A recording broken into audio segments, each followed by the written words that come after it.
বিসমিল্লাহির রহমানির রহিম। সুপ্রিয় দর্শক শ্রোতা, আসসালামু আলাইকুম ওয়া রাহমাতুল্লাহ। ঐতিহ্যবাহী বরিশাল অঞ্চলের উজিরপুর উপজেলাধীন ওটরা ইউনিয়নের বালিকা মাধ্যমিক বিদ্যালয়ের প্রাঙ্গণে এক বিশাল তাফসীরুল কুরআন মাহফিল। উক্ত তাফসীরুল কুরআন মাহফিলে প্রধান অতিথি হিসেবে উপস্থিত থেকে গুরুত্বপূর্ণ তাফসীর পেশ করেছেন এই সময়ের অত্যন্ত জনপ্রিয় বক্তা, বিশিষ্ট ইসলামী চিন্তাবিদ, প্রখ্যাত মুফাসসিরে কোরআন ও ইসলামী সঙ্গীত শিল্পী জনাব হযরত মাওলানা হাফেজ মুহাম্মদ মহিউদ্দিন সৈফী, বাউফলের হুজুর, পটুয়াখালী, বরিশাল। আলোচনার বিষয় রহমান ও রহমানের গোলামের বৈশিষ্ট্য।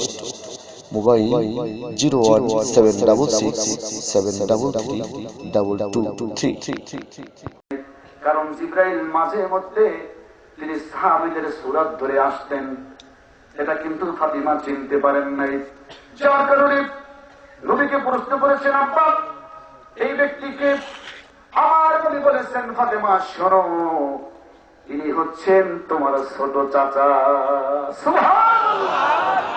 ফাতিমা, তিনি হচ্ছেন তোমার ছোট চাচা। জিবরাইলের মুখটা বেজার হয়ে গেছে, আমি ছোট চাচা, আমি আপনার কাছে ওহী নিয়ে আসি। আল্লাহ নবী জিজ্ঞাসা করে, জিবরাইল তোমার বয়স কত? রাসূল জিজ্ঞাসা করে, জিবরাইল তোমার বয়স কত? জিবরাইল কয়, ইয়া রাসূলুল্লাহ তা তো আমি জানি না, আমার বয়স কত আল্লাহই ভালো জানে। তবে হ্যাঁ, আমি একটা কথা বলতে পারি, সেটি হচ্ছে আকাশে একটা তারকা উদিত হতো,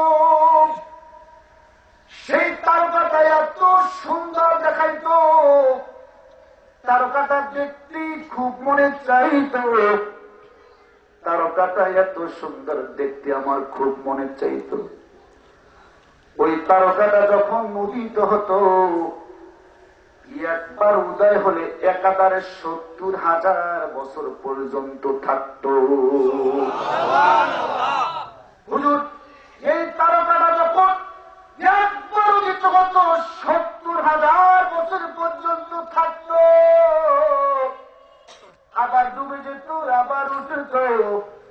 হুজুর, এই তারকাটাকে আমি জিবরাইল একাধারে ৭২,০০০ বছর উঠতে দেখেছি। ৭০,০০০ বছরকে ৭২,০০০ বছর দিয়ে যদি পূরণ করা হয়, তাহলে তার ফলাফল হবে ৫০৪ কোটি বছর। ৫০৪ কোটি বছর সূর্যটা উদিত অবস্থায় ছিল, তারকাটা উদিত অবস্থায় ছিল, আবার ডুবিয়াও ছিল ৫০৪ কোটি বছর। দুইটা যদি যোগ দেওয়া হয়, ফলাফল হবে ১,০০৮ কোটি বছর। ১,০০৮ কোটি বছর পর্যন্ত তারকার সুরতে আমার আল্লাহ নবীকে রেখেছে। মুসলমান, আল্লাহু আকবার। আল্লাহ নবী প্রশ্ন করে, জিবরাইল এখন কি সেই তারকাটা দেখতে পাও? জিবরাইল কয়, নবীজি না, এখন সেই তারকাটা আমি আর দেখতে পাই না। আল্লাহ নবী বলছেন, জিবরাইল শোনো, সেই তারকাটাই ছিলাম আমি নবীজি। চিৎকার মেরে বলো সুবহানাল্লাহ। জিকির করেন লা ইলাহা ইল্লাল্লাহ, লা ইলাহা ইল্লাল্লাহ। আসমানে আল্লাহ, জমিনে আল্লাহ, আসমানে আল্লাহ, জমিনে আল্লাহ, হাশরে আল্লাহ, মৌতে আল্লাহ, লা ইলাহা ইল্লাল্লাহ, লা ইলাহা ইল্লাল্লাহ, লা ইলাহা ইল্লাল্লাহ, লা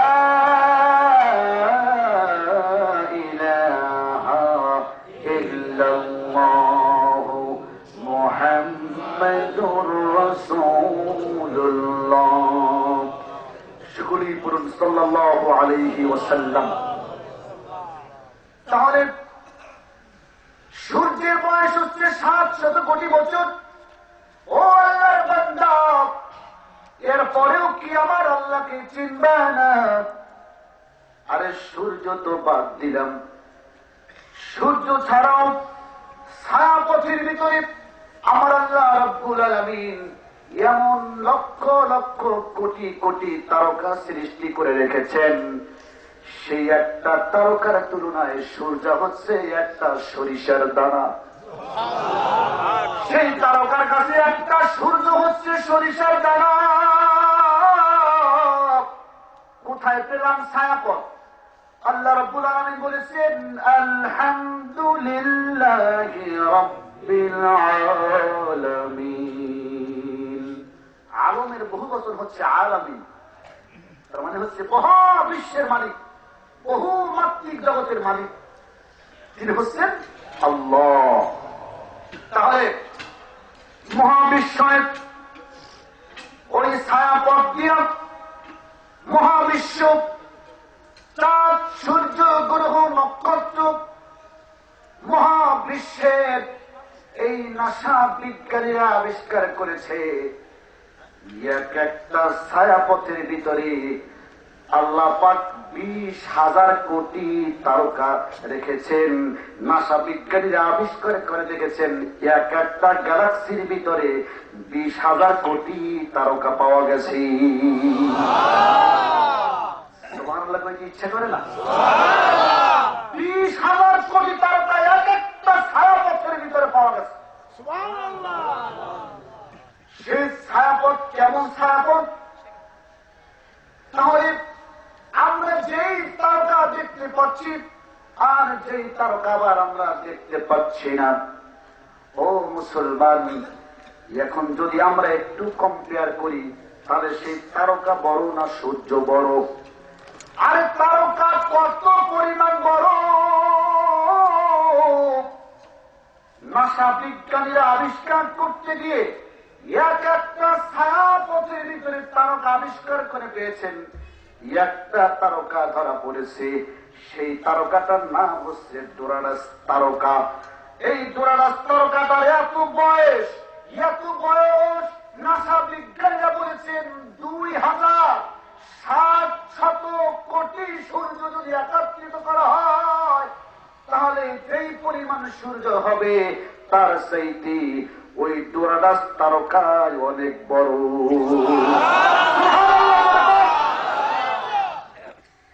ও আল্লাহর বান্দা, ইন্নাল্লাহা আলা কুল্লি শাইইন কাদির। যে আল্লাহ ছায়াপথের ভিতরে কোটি কোটি তারকা এত বড় করে সৃষ্টি করে রেখেছেন, তাহলে ওই আমার আল্লাহ কত বড়, আমার আল্লাহ কত বড় রাজত্বের মালিক। সুবহানাল্লাহ। আবার এই তারকাগুলো কেমনে সাজিয়েছে আমরা দুনিয়াতে বসে দেখতে পাচ্ছি। এক একটা তারকা খুব কাছাকাছি আমরা দেখতে পাচ্ছি। মনে হয় একটা তারকার সাথে আর একটা তারকা বাড়ি রাখবে, তাক খাবে, এটা মনে হয় না। একটা তারকা থেকে আরেকটা তারকা পর্যন্ত এত দূরত্ব। প্রশ্ন করেন হুজুর, একটা তারকা থেকে আরেকটা তারকা পর্যন্ত কত দূরত্ব? একটা তারকা থেকে আরেকটা তারকা পর্যন্ত দূরত্ব হচ্ছে আলোর গতিতে। আলোর গতি হচ্ছে প্রতি সেকেন্ডে 1,86,000 মাইল হচ্ছে প্রতি সেকেন্ডে আলোর গতি। এই 1 সেকেন্ডের হচ্ছে 1 মিনিট, 1 মিনিটের হচ্ছে 1 ঘন্টা, আবার 1 ঘন্টার হচ্ছে 1 দিন, আবার 1 দিনের হচ্ছে 1 সপ্তাহ, 1 সপ্তাহ হচ্ছে 1 মাস, 1 মাসের হচ্ছে 1 বছর। বিজ্ঞানীদের ভাষা অনুযায়ী 1 বছরকে বলা হয় 1 আলোক বছর। 1 আলোক বছর প্রতি সেকেন্ডের 1,86,000 মাইল হিসাব অনুযায়ী 1 বছরকে 1 আলোক বছর বলা হয়। ও মুসলমান, সেই হিসাব অনুযায়ী একটা তারকা থেকে আরেকটা তারকা পর্যন্ত যেতে সময় লাগে 9,75,00,000 আলোক বছর।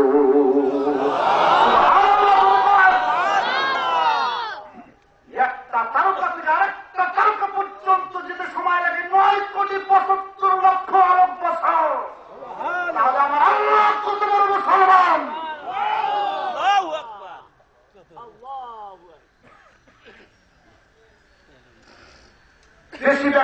বুঝতে পারবো না, সংক্ষেপে পেশ করছি। আবার আল্লাহ পাক কত সুন্দর করে আসমান সৃষ্টি করেছেন, জমিন থেকে আসমান পর্যন্ত দূরত্ব কত।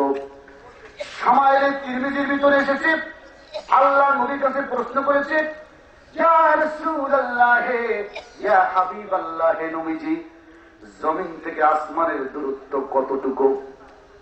বিজ্ঞান বলেছে 500 বছরের দূরত্ব হচ্ছে জমিন থেকে আসমান। কিন্তু আমার নবীর কাছে প্রশ্ন করেছেন, ইয়া রাসূলুল্লাহ, ইয়া হাবিবাল্লাহ, জমিন থেকে আসমানের দূরত্ব কতটুকু? আল্লাহ নবী বলেছেন, একটা দ্রুতগামী ঘোড়াকে যদি ছেড়ে দেওয়া হয় আর এই ঘোড়াটি যদি দৌড়াতে থাকে, দৌড়াতে দৌড়াতে দৌড়াতে 70,000 বছর পর্যন্ত যদি দৌড়ায়, তাহলে প্রথম আসমানের এক কোনায় গিয়ে দাঁড়াবে। সুবহানাল্লাহ, কইতে ইচ্ছা করে না মুসলমান? লাইলি মজদুর কেসটা শুনে খুব কান্না করে, আর কোরআনের তাফসীর ভালো লাগে না। 70,000 বছর যদি একটা দ্রুতগামী ঘোড়া দৌড়ায়, দৌড়াইতে দৌড়াইতে প্রথম আসমানের এক কিনারায় গিয়ে দাঁড়াবে, এরপরে প্রথম আসমানের দরজায় নক করবে। তার মানে হচ্ছে প্রথম আসমানেও দরজা আছে। সেই দরজাটি আবার কেমন দরজা? প্রথম আসমানের দরজা খোলার দায়িত্ব দেওয়া হয়েছে মাহদী আলাইহিস সালামকে। তার সাথে আবার 12,000 ফেরেশতা নিয়োগ দেওয়া হয়েছে। এই 12,000 ফেরেশতা সাথে নিয়ে প্রথম আসমানের সেই দরজাটা খোলা লাগবে। আরে মুসলমান, 12,000 ফেরেশতার সাথে নিয়ে যদি প্রথম আসমানের দরজাটা খোলা লাগে, তাহলে সেই দরজাটা কত বড়, কত মোটা। দরজাটা যদি হয় এত বড়, এত মোটা, তাহলে প্রথম আসমানটা কত মোটা। সুবহানাল্লাহ। আল্লাহ নবীর কাছে প্রশ্ন করেছে, দ্বিতীয় প্রশ্ন, ইয়া রাসূলুল্লাহ, ইয়া হাবিবাল্লাহ, নবীজি, প্রথম আসমানটা তাহলে কি দিয়ে আল্লাহ পাক তৈরি করেছেন? আল্লাহর নবী বলেছে, শোনো, প্রথম আসমানটা আমার আল্লাহ পাক, প্রথম আসমানটা আমার আল্লাহ রাব্বুল আলামিন মুক্তা দিয়ে তৈরি করেছি। প্রথম আকাশটা কি দিয়ে বানাইছে? মুক্তা দিয়ে বানিয়েছে। মুক্তার কত দাম! ঝিনুকের ভিতরে থাকে, সমুদ্রের অতল তলদেশে ভালো ভালো ঝিনুকের ভিতরে মুক্তা পাওয়া যায়। সেই মুক্তা দিয়ে আল্লাহ পাক প্রথম আসমানটা বানিয়েছেন। সাহাবায়ে কেরামরা প্রশ্ন করেছে, ইয়া রাসূলুল্লাহ, প্রথম আসমানটা কত বড় মোটা? আল্লাহর নবী বলেছে, শোনো সাহাবায়ে কেরামরা, তোমরা শোনো, জমিন থেকে আসমান, প্রথম আসমান পর্যন্ত যেই পরিমাণ ফাঁকা, ওই 70,000 বছর। জমিন থেকে আসমান পর্যন্ত যেই পরিমাণ ফাঁকা, তাকে 10 দিয়ে গুণ দিলে যেই ফলাফল হবে, তার মানে হচ্ছে জমিন থেকে প্রথম আসমান পর্যন্ত যেই পরিমাণ ফাঁকা, তার চাইতে 10 গুণ হলো প্রথম আসমানটা মোটা। সুবহানাল্লাহ, কইতে ইচ্ছা করে না মুসলমান? মানে জমিন থেকে প্রথম আসমান পর্যন্ত 70,000 বছর, সেই 70,000 বছরকে 10 দিয়ে গুণ দেবেন, যেটা ফলাফল হবে সেইটা হচ্ছে প্রথম আসমানটা মোটা। প্রথম আসমান কি দিয়ে বানিয়েছেন? মুক্তা দিয়া। দ্বিতীয় প্রশ্ন করেছেন, ইয়া রাসূলুল্লাহ, নবীজি, এরপরে আবার কি আছে? নবীজি বলেছেন, প্রথম আসমানের পরে আবার উপরটা হচ্ছে ফাঁকা। সাহাবায়ে কেরামরা প্রশ্ন করেছেন, নবীজি, প্রথম আসমানটা কি পরিমাণ ফাঁকা? আল্লাহর নবী বলেছেন, প্রথম আসমানটা যেই পরিমাণ মোটা, তার চাইতে 10 গুণ হলো উপরে ফাঁকা।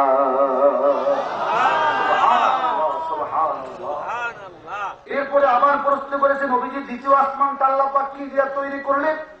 আল্লাহ নবী বলেছে, শোনো, দ্বিতীয় আসমানটা আমার আল্লাহ সুবহানাহু ওয়া তাআলা জমাট বাঁধা পানি দিয়া, স্বচ্ছ পানি দিয়া আল্লাহ পাক দ্বিতীয় আসমান তৈরি করেছে। স্বচ্ছ পানি দিয়া দ্বিতীয় আসমান তৈরি করেছে। মানুষের পানির প্রয়োজন, তাই দ্বিতীয় আসমানটা পানি দিয়ে আল্লাহ পাক তৈরি করেছে। সুবহানাল্লাহ। কি কষ্ট হচ্ছে? বন্ধ করে দিব? আলোচনা চলবে। সামনে এত মজার কথা আছে, একটু কষ্ট করে যদি বসেন খুব মজা পাবেন। কষ্ট হচ্ছে আপনাদের? হুজুর, এই দ্বিতীয় আসমানটা কি পরিমাণ মোটা? হুজুর, দ্বিতীয় আসমানটা কি পরিমাণ মোটা? আল্লাহ নবী বলেছেন, নিচে যেই পরিমাণ ফাঁকা তার চাইতে 10 গুণ মোটা হচ্ছে দ্বিতীয় আসমান। দ্বিতীয় আসমানটা এত মোটা, তার উপরে আবার কি? আল্লাহ নবী বলেছেন, দ্বিতীয় আসমানের উপরে হচ্ছে আবার ফাঁকা জায়গা। হুজুর, কি পরিমাণ ফাঁকা? আল্লাহ নবী বলেছেন, দ্বিতীয় আসমান যেই পরিমাণ মোটা তার চাইতে 10 গুণ হলো ওই উপরে ফাঁকা। হুজুর, 3 নম্বর আসমানটা কি দিয়ে আল্লাহ পাক তৈরি করেছে?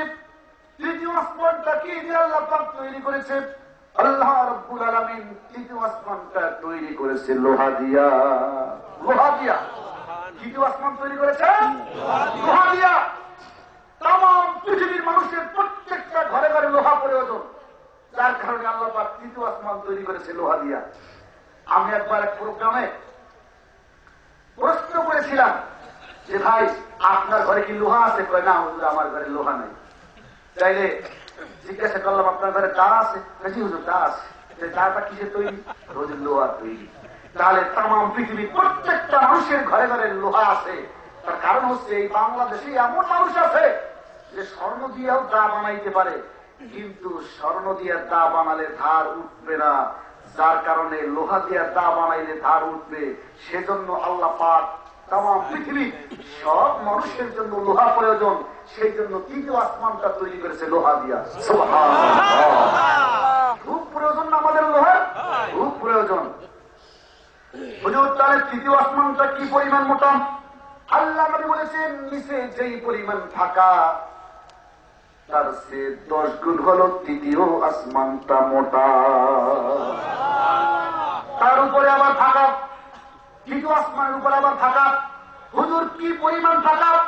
আল্লাহ নবী বলেছে, শোনো, তৃতীয় আসমান যেই পরিমাণ হচ্ছে মোটা তার চাইতে তৃতীয় আসমানের উপরে 10 গুণ হচ্ছে ফাঁকা।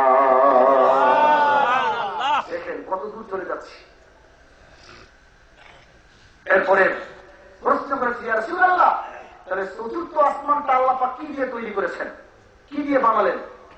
আল্লাহর নবী প্রশ্নের জবাব দিয়ে দিলেন, চতুর্থ আসমান আমার আল্লাহ রূপা দিয়ে তৈরি করেছে। রূপার বড়ি কত? 2000 টাকা রূপার বড়ি। রূপার বড়ি হচ্ছে 2000 টাকা। ও মুসলমান, কত হিসাব করবে? কত কোটি কোটি মিলিয়ন বিলিয়ন বড়ি দিয়ে আমার আল্লাহ চতুর্থ আসমানটা রূপা দিয়ে তৈরি করেছি। হুজুর, এই রূপার আসমানটা কত বড় মোটা? নিচে যে পরিমাণ ফাঁকা তার চাইতে 10 গুণ হলো চতুর্থ আসমান মোটা। হুজুর, উপরে কি? উপরে ফাঁকা। কি পরিমাণ ফাঁকা? চতুর্থ আসমান যেই পরিমাণ মোটা তার চাইতে 10 গুণ হলো তার উপরে ফাঁকা। হুজুর, পঞ্চম আসমানটা কি দিয়ে আল্লাহ পাক তৈরি করেছে, কি দিয়ে বানালো? আল্লাহ নবী প্রশ্নের জবাবে বলে দিলেন, পঞ্চম আসমানটা আমার আল্লাহ স্বর্ণ দিয়া তৈরি করেছে। পঞ্চম আসমানটা স্বর্ণ দিয়ে আল্লাহ পাক তৈরি করেছে। এই স্বর্ণের ভরি 49,000। তাহলে কত ভরি দিয়ে আল্লাহ বানাইলো পঞ্চম আসমানটা? হিসাব করেছেন? কেউ পারবে হিসাব করতে? কেউ পারবে? আমার আল্লাহ রাব্বুল আলামিন পঞ্চম আসমানটা তৈরি করেছে। পঞ্চম আসমানটা তৈরি করেছে স্বর্ণ দিয়া। স্বর্ণ দিয়ে তৈরি করার পরে তামাম পৃথিবীতে একটু করে স্বর্ণ দান করেছেন। সেই স্বর্ণ মহিলাদের জন্য পরা জায়েজ, পুরুষের জন্য পরা হচ্ছে হারাম। নাউযুবিল্লাহ। পুরুষের জন্য স্বর্ণ পরা কি জায়েজ আছে? ও যুবকেরা, জায়েজ আছে? শুয়োরের গোশত খাওয়া যেই পরিমাণ হারাম, পুরুষের জন্য স্বর্ণ ব্যবহার করাও সেই পরিমাণ হারাম। ফতোয়া দিচ্ছে যে 4 আনা ব্যবহার করা যায়। 4 আনা কি জন্য ব্যবহার করা যায়? যে যদি কোনো জায়গায় চলে যায় বিপদে যদি পরে যদি অ্যাক্সিডেন্ট হয় অথবা মৃত্যুবরণ করে, তাহলে এই 4 আনা স্বর্ণ বিক্রি করে আমাকে চিকিৎসার জন্য নেওয়া হবে অথবা আমার লাশটা বাড়িতে পাঠাবে। এটা হচ্ছে আরেকটা মিথ্যা কথা। এটা বিশ্বাস করলো ইমানটা নষ্ট হয়ে যাবে। তার কারণ হচ্ছে হারামকে যদি কেউ হালাল মানে, আলেম ওলামারা উপস্থিত আছেন, আবুল্লাহ ইসলাম রাহমাতুল্লাহি রাহমাতুল্লাহি আলাইহি তানবিহুল গাফিলের কিতাবের ভিতরে উল্লেখ করেছেন, ইদা সারাল উলামাউ আকালাতাল হারামু ফাসারাল আওয়ামু কুফারা। যখন কোন আলেম হারামকে হালাল মনে করে ব্যবহার করে বা ভক্ষণ করে, তখন আলেম হয়ে যায় ফাসিক আর সাধারণ জাহেল মানুষেরা হয়ে যায় কাফের। তার কারণ হচ্ছে আলেম যেহেতু হারামকে হারাম মনে করেই ব্যবহার করেছে, সেই জন্য তিনি হবেন ফাসিক। আর আলেমরা মনে করছে হুজুরে যেহেতু ব্যবহার করে, হুজুরে যেহেতু খায়, তার মানে ওটা হচ্ছে হালাল। তাহলে ওই সাধারণ মানুষ হারামকে হালাল মনে করার কারণে সে হয়ে যাবে কাফের। বুঝতে পেরেছেন? ওলামায়ে হযরত উপস্থিত আছেন। বিধান হচ্ছে কোন মানুষ যদি দূরে কোথাও চলে যায়, কোন মুসলমান যদি মৃত্যুবরণ করে, 4 আনা স্বর্ণ ব্যবহারের কোন ফতোয়া নাই, মিথ্যা ফতোয়া। স্বর্ণ হারাম হারাম হারাম হারাম, 100 কোটি বার হারাম। ফতোয়া হচ্ছে এটা, কোন মানুষ যদি দূরে কোথাও চলে যায়, সেখানে গিয়ে যদি মৃত্যুবরণ করে, তাহলে ওই এলাকার লোকজন তাকে চিহ্নিত করার জন্য চেষ্টা করবে। সবাই মিলে চেষ্টা করবে তার খোঁজ পাওয়া যায় কিনা। যদি তার বাড়ির কোন তথ্য পায়, সেখানে পাঠিয়ে দিবে। মৃত্যু ব্যক্তি ওই লোকটা মারা যাওয়ার পরে তার লোকজন যারা খোঁজ পেল, তাদের হচ্ছে এটার দায়িত্ব তার উপরে।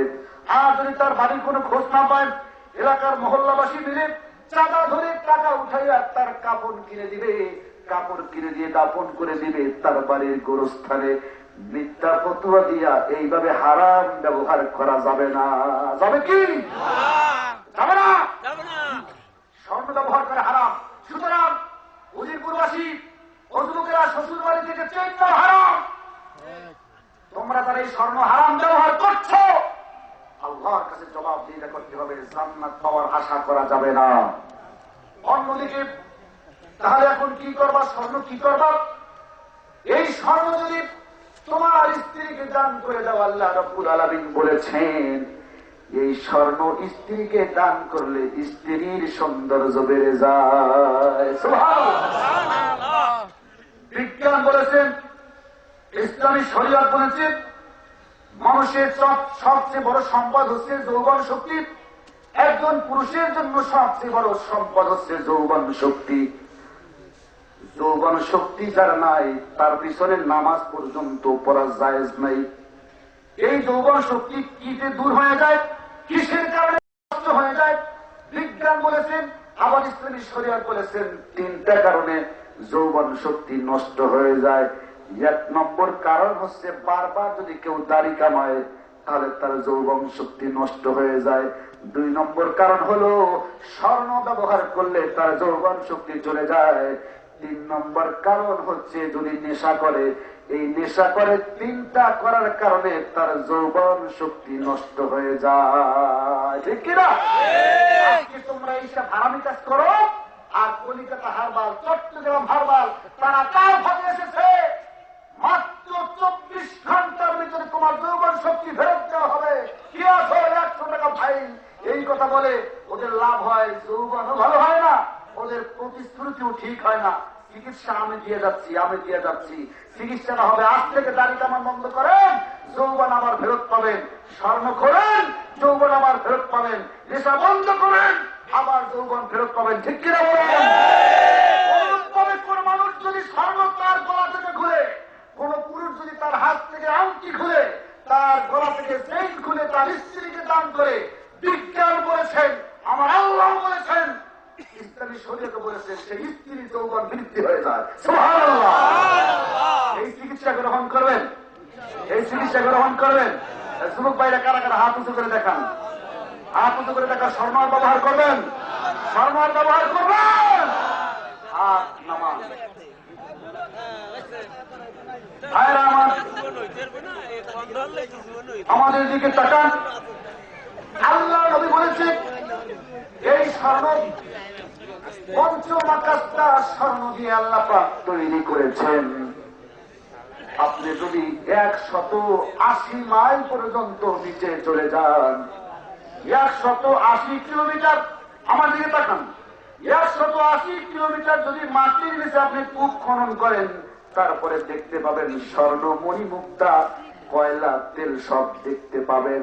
আবার 180 কিলোমিটারের পরে যদি কূপ খনন করেন, তারপরে দেখতে পাবেন আগুন আর আগুন। হুজুর ষষ্ঠ আকাশটা কি দিয়ে তৈরি করেছে? হুজুর পঞ্চম আসমানটা কি পরিমাণ মোটা? কয় নিচে যেই পরিমাণ ফাঁকা, তার চাইতে 10 গুণ হলো পঞ্চম আকাশটা মোটা। সুবহানাল্লাহ। হুজুর তার উপরে আবার কি? কয় তার উপরে হলো আবার ফাঁকা। কি পরিমাণ ফাঁকা? পঞ্চম আসমানটা যেই পরিমাণ মোটা, তার চাইতে 10 গুণ হলো ফাঁকা। হুজুর ষষ্ঠ আসমানটা কি দিয়ে আল্লাহ পাক তৈরি করেছেন? হুজুর কয় ষষ্ঠ আকাশটা আমার আল্লাহ রাব্বুল আলামিন ইয়াকুত পাথর দিয়া তৈরি করেছে। ইয়াকুত পাথর কিনবেন কেউ? টাকা আছে? ইয়াকুত পাথরের ভরি জানেন? স্বর্ণের ভরি হচ্ছে 49,000 টাকা, কম ধরলাম 40,000 টাকা। সেই 40,000 টাকা ভরি স্বর্ণ, সেটা দিয়ে আল্লাহ পাক তৈরি করেছেন পঞ্চম আসমান। আর ষষ্ঠ আসমানটা তৈরি করেছে ইয়াকুত পাথর দিয়া। ইয়াকুত পাথর, এক ভরি ইয়াকুত পাথরের মূল্য হচ্ছে 5 লক্ষ টাকা। আল্লাহু আকবার। এক ভরি ইয়াকুত পাথরের মূল্য 5 লক্ষ টাকা। সেই ইয়াকুত পাথর আপনি যদি কিনতে চান, এই বাংলাদেশে পাবেন না। যদি অরিজিনালটা চান, স্পেনে যাবেন, ওখানে পাওয়া যায়। তুরস্কের মোস্তফা ফেলে যায়, ওখানে অরিজিনাল একটা দোকান, সেখানে ইয়াকুত পাথর পাওয়া যায়। 5 লক্ষ টাকা হচ্ছে ভরি। সেই ইয়াকুত পাথর দিয়া কত কোটি কোটি মিলিয়ন বিলিয়ন দিয়া আমার আল্লাহ ষষ্ঠ আসমানটা তৈরি করেছে। সুবহানাল্লাহ। হুজুর ষষ্ঠ আসমানটা কি পরিমাণ মোটা? আল্লাহর নবী বলেছে নিচে যেই পরিমাণ ফাঁকা, তার চাইতে 10 গুণ হলো ষষ্ঠ আকাশটা মোটা। সুবহানাল্লাহ। হুজুর তার উপরে আবার কি? তার উপরে হচ্ছে আবার ফাঁকা। কি পরিমাণ ফাঁকা? আল্লাহর নবী বলেছে ষষ্ঠ আকাশটা যেই পরিমাণ মোটা, তার চাইতে 10 গুণ হলো উপরে ফাঁকা। হুজুর সপ্তম আকাশটা কি দিয়ে আল্লাহ পাক তৈরি করেছে? শেষ কথা হচ্ছে সপ্তম আসমানটা কি দিয়ে আল্লাহ পাক তৈরি করেছে? আল্লাহ নবী বলেছে শোনো, সপ্তম আকাশটা আমার আল্লাহ রাব্বুল আলামিন মতি দিয়া তৈরি করেছে। সুবহানাল্লাহ। ঝিনুকের ভিতরে মুতি থাকে না, মুতি দিয়ে আল্লাহ পাক তৈরি করেছে। এই মুতির ভরি কত? ইয়াকুত পাথর তো 5 লক্ষ টাকা ভরি। আর আপনি মুতি এক ভরির দাম হচ্ছে কি জানেন? বাংলাদেশে যত বড় ধরি থাকুক, 100 কোটি টাকার বেশি বাংলাদেশি টাকা লাগবে। 100 কোটি টাকার বেশি টাকা দিয়া এক ভরি মুতি কেনা যায়। আল্লাহু আকবার বলেন। আল্লাহ। সেই মুতি দিয়ে আমার আল্লাহ সপ্তম আকাশ তৈরি করেছে। সুবহানাল্লাহ। তুমি আমার মালিক, তুমি আমার রব, তুমি আমার মালিক। চিনলাম না তোমায় মোরা, আমরা তো গুনাহগার। আল্লাহ ফেলে দিও না মোদের, যাব কোথায়? এসেছি তোমার কালাম শুনতে, তোমার কোরআন শুনে আজ চিনব তোমায়। আল্লাহু আকবার বলেন। মুসলমান জুড়ে বলেন আল্লাহু আকবার। এত আসমান সম্পর্কে বললাম, সূর্য সম্পর্কে বললাম, তারকা সম্পর্কে বললাম, একটা প্রাণী সম্পর্কে বলি, আবার অন্য আলোচনায় চলে যাব। একটা প্রাণী সম্পর্কে বলি, উট। পৃথিবীর যত পাখি জাতীয় প্রাণী আছে, তার ভিতরে সবচেয়ে পাখি জাতীয় প্রাণীর ভিতরে সবচেয়ে বড় পাখি হচ্ছে উট পাখি। সবচেয়ে বড় পাখি কি? উট পাখি। আল্লাহ রাব্বুল আলামিন বলেছেন আফালা ইয়ানদুরুনা ইলাল ইবলি কাইফা খুলিকাত। আল্লাহ পাক বলেছেন আমি উট বানাইছি কেমনে পাখি দেখেছো? এখন উট বানাইছি কেমনে সে কথা কেন বললেন? এর কারণ হচ্ছে মুফাসসিরিনে কেরাম অনেকে অনেক মতামত পেশ করেছেন। কেউ বলেছেন উট হচ্ছে মরুভূমির জাহাজ, আবার কেউ বলেছে উটের দুইটা হাঁটু আছে, আবার কেউ বলেছেন উটের পেটের ভিতরে পানি জমা করে রাখা সম্ভব। এই ধরনের নানান কথা তারা বলেছেন, কিন্তু আসল কথা আবিষ্কার হয়েছে অনেক পরে। সেটা কি? আল্লাহ রাব্বুল আলামিন উটের ভিতরে দুইটি শক্তি দান করেছেন। পৃথিবীর কোন প্রাণীর ভিতরে এরকম দান করেন নাই। ও মুসলমান, লক্ষ্য করে শোনো, কোন রহমানের তুমি গোলামি করবা, ভালো করে ব্যাখ্যা শুনে যাও।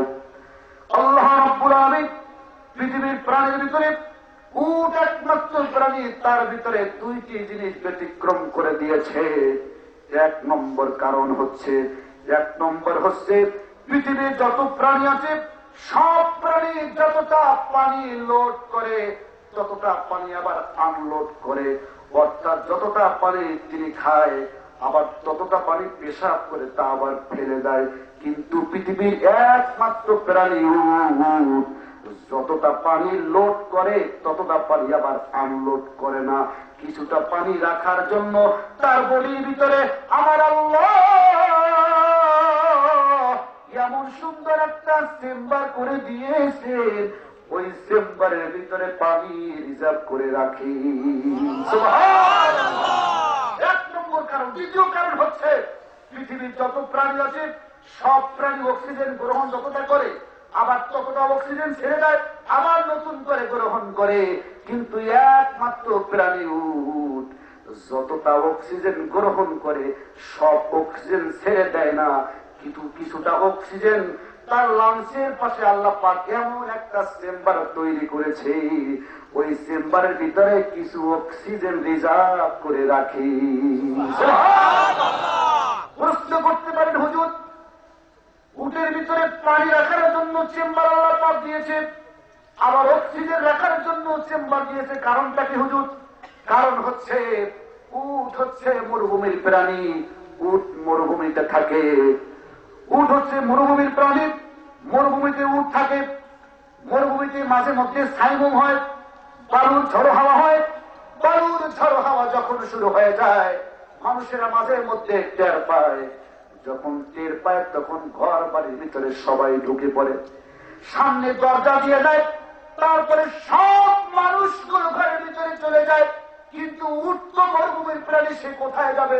কোথায় যাওয়ার মতো কোনো কায়দা নাই। উট এখন কি অবস্থা হবে তাহলে? মরুভূমির ভিতরে যখন ছাইমুম শুরু হয়ে যায়, বালুর ঝড় হাওয়া যখন শুরু হয়ে যায়, উট যখন টের পায় সামনের পা দিয়া বালুগুলো সরানো শুরু করে দেয়। বালুগুলো সরাইয়া একটা গর্ত করে, সেই গর্তের ভিতরে তার বড় গলাটা হচ্ছে অনেক বড়, তার গলাটা মাথা সহ সেই গর্তের ভিতরে ঢুকাইয়া দেয়। এইভাবে গর্তের ভিতরে ঢুকাইয়া একাধারে 5 দিন পর্যন্ত থাকতে পারে।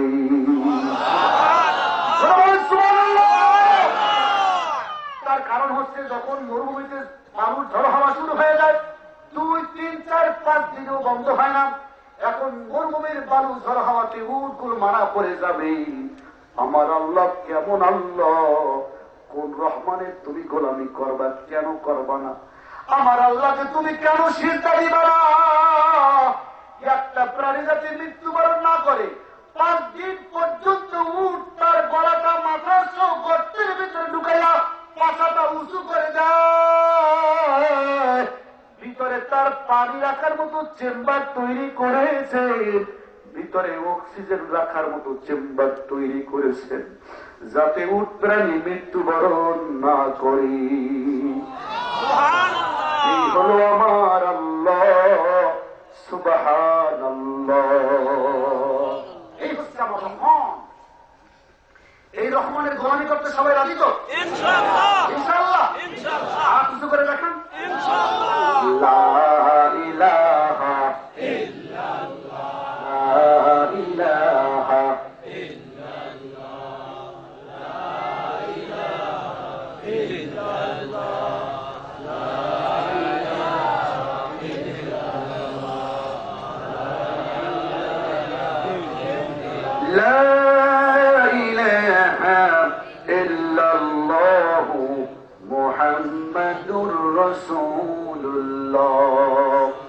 করুন সাল্লাল্লাহু আলাইহি ওয়াসাল্লাম।